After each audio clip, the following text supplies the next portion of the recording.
Kennst du das Spiel des Lebens? Ein Brettspiel, das zu der Zeit, als ich zur Schule ging, wahre Begeisterungsstürme ausgelöst hat. Gefühlt hat jeder immerzu dieses Spiel gespielt. Alle sprachen darüber und waren sehr glücklich, begeistert und fasziniert.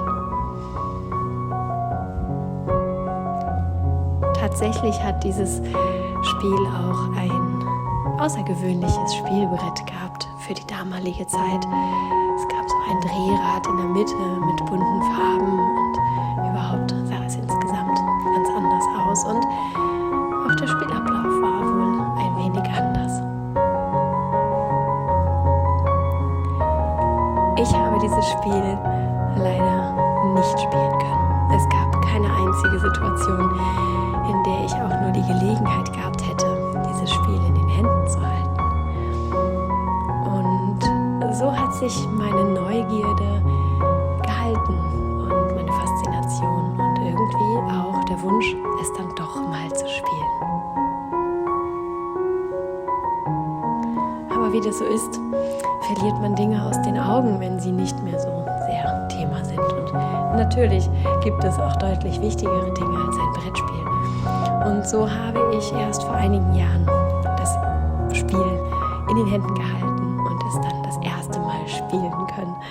Und habe festgestellt, dass es tatsächlich ganz nett ist, aber natürlich die kindliche Faszination, die dieses bunte und lebendige Spielbrett hatte, habe ich nicht mehr so ganz nachvollziehen können. Aber trotzdem hat dieses Spiel einen bleibenden Eindruck bei mir hinterlassen. Und ich denke immer wieder an das Spiel des Lebens.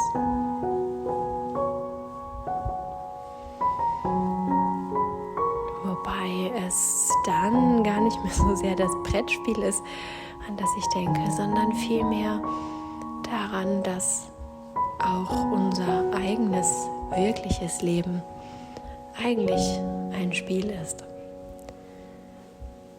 Denn auch in unserem wirklichen, echten Leben entscheiden wir uns ständig neu, was wir machen wollen, welchen Weg wir einschlagen wollen und was für Konsequenzen das dann unter Umständen mit sich bringt.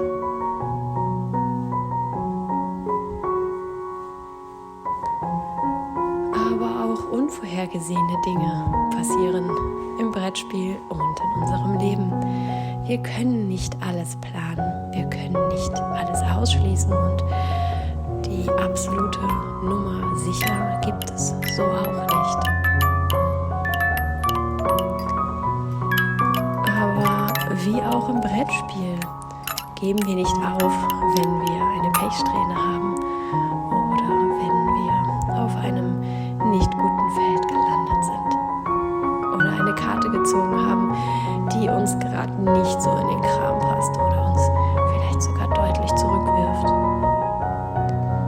Wir schmeißen das Brettspiel eigentlich nicht in die nächste Ecke und geben auf, sondern wir spielen weiter, wissend, dass auf dem nächsten Feld schon wieder was Gutes auf uns warten kann.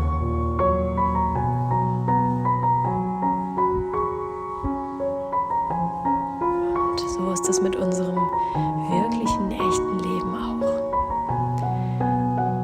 Hinter jeder Ecke, hinter jeder Entscheidung und hinter jedem Schritt, den wir gehen, kann eine gute, positive Wendung auf uns warten. Wir haben jeden Tag und jeden Moment die Möglichkeit, die Würfel neu zu würfeln und ein neues Feld zu betreten, neue Entscheidungen zu treffen, alles zu ändern und das Spiel des Lebens nochmal neu zu spielen.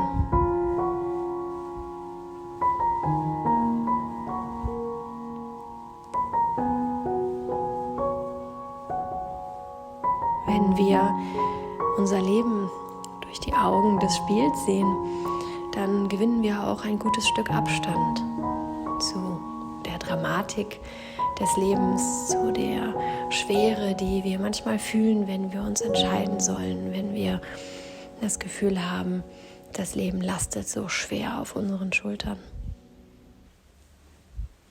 Denn egal wie schwer es im ersten Moment sein mag, es geht immer weiter und auf dem nächsten Spielfeld könnte schon wieder eine ganz tolle, glücksverheißende Karte auf dich warten.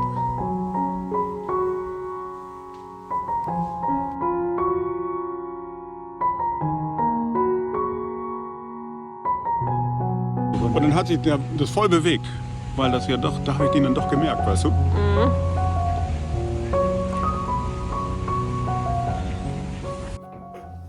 Hallo ihr Lieben, ich hoffe, ihr hattet eine ganz tolle Woche und habt die wunderschönen Herbsttage, sofern sie denn bei euch wunderschön waren, aber bei uns waren sie es, so richtig schön genießen können. Ich habe in der letzten Woche ganz viel Zeit draußen verbracht und ganz besonders viel Zeit mit Menschen, die mir gut tun und die in mir gerade genau das füttern oder anstupsen, das ich gerade gut gebrauchen kann. Grundsätzlich sollten wir das ja immer machen, uns mit Menschen zu umgeben, die uns gut tun oder denen wir Gutes tun können. Bei mir kommt es nur leider oft meistens zu kurz, dass ich mich mit Menschen umgebe, die mir Gutes tun. Ich gebe immer super gern und super viel, aber wenn ich manchmal selber das Bedürfnis habe, mir so ein bisschen was ins Leben zu holen, dann mache ich das meistens irgendwie nicht. Und in der letzten Woche habe ich mir sehr viel Mühe gegeben, zum einen rauszugehen, wenn mir danach war, und das Wetter war oftmals wirklich schön.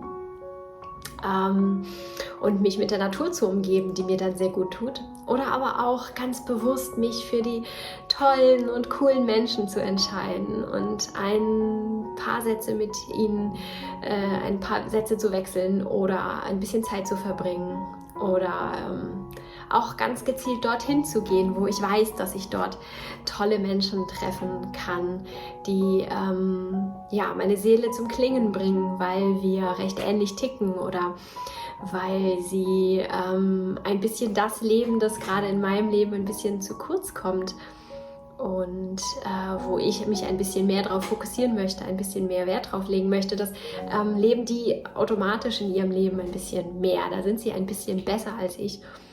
Und da habe ich ganz bewusst darauf geachtet, viel Zeit oder eben mehr Zeit für meine Verhältnisse, viel Zeit mit solchen Menschen zu verbringen. Und das hat mir sehr gut getan, mich mit der Natur, den Menschen und den Tieren zu umgeben, die mir so sehr gut tun und die ich gerade jetzt in diesem Moment auch sehr brauchte. Und das war in der letzten Woche so mein Highlight. Wir hatten in der letzten Woche hier auch noch Urlaub. Meine beiden Männer waren auch zu Hause und so haben wir leider keinen richtigen Urlaub gemacht, den ich super gern gemacht hätte, und ich bin wirklich auch echt urlaubsreif. Aber wir haben hier zu Hause ganz viel erledigt, das irgendwie erledigt werden muss und musste und schon lange erledigt werden musste und wozu wir aber immer nicht recht kommen. Besonders nicht auch mit den Männern. Manche Dinge kann und möchte ich einfach nicht alleine machen oder entscheiden, und da bleibt immer ganz viel übrig. Und das haben wir jetzt in der letzten Zeit erledigt, aber mit ganz viel Nettigkeit und Leichtigkeit und trotzdem viele Ausflüge gemacht oder es auch mit Ausflügen verbunden und haben uns eine gute Zeit gemacht. Und da passte es sehr, sehr gut, eben auch so ein paar außergewöhnliche Dinge zu tun und ein bisschen Urlaubsfeeling damit zu schaffen, doch irgendwie so ein kleines bisschen. Ich versuche mir auf jeden Fall das Urlaubsfeeling noch ein bisschen zu erhalten, auch in den nächsten Wochen, und ganz gut auf mich Acht zu geben. Das Gleiche wünsche ich dir und euch natürlich auch. Wie immer, schreibt mir doch gerne eure Wochenhighlights, was euch die Woche verschönert und erleichtert hat, was euch durch die Woche getragen hat, in die Kommentare. Nicht nur für mich, weil ich wirklich immer gerne weiß, wie es euch geht und was euch so beschäftigt und umtreibt, sondern auch, um hier so einen Pool an Positivität zu schaffen. Wenn wir so ein bisschen sammeln, was uns gut tut, dann können wir in dunklen Zeiten zu einem Video zurückkehren und unten so eine Inspirationsquelle vorfinden mit Dingen, die uns gut tun können und die auch dunkle Tage ein bisschen heller machen können. In diesem Sinne, traut euch, outet euch, nicht immer nur privat, auch was, worüber ich mich auch sehr freue, über private Nachrichten, aber outet euch gerne und schreibt es doch unten in die Kommentare. Ansonsten, ja, habe ich ein neues Video für euch online gebracht, eine neue Kategorie, wie ihr seht. Schreibt mir gerne weiterhin, wie ihr das findet und was ihr braucht, was für Videos euch noch weiter unterstützen können und was ihr euch so wünscht. Und dann wird da bald ein bisschen was passieren. In diesem Sinne, habt eine ganz, ganz tolle Zeit, eine tolle Woche und wir sehen uns entweder später bei Instagram die nächsten Tage oder hier wahrscheinlich in der Woche wieder. Macht es gut. Tschüss!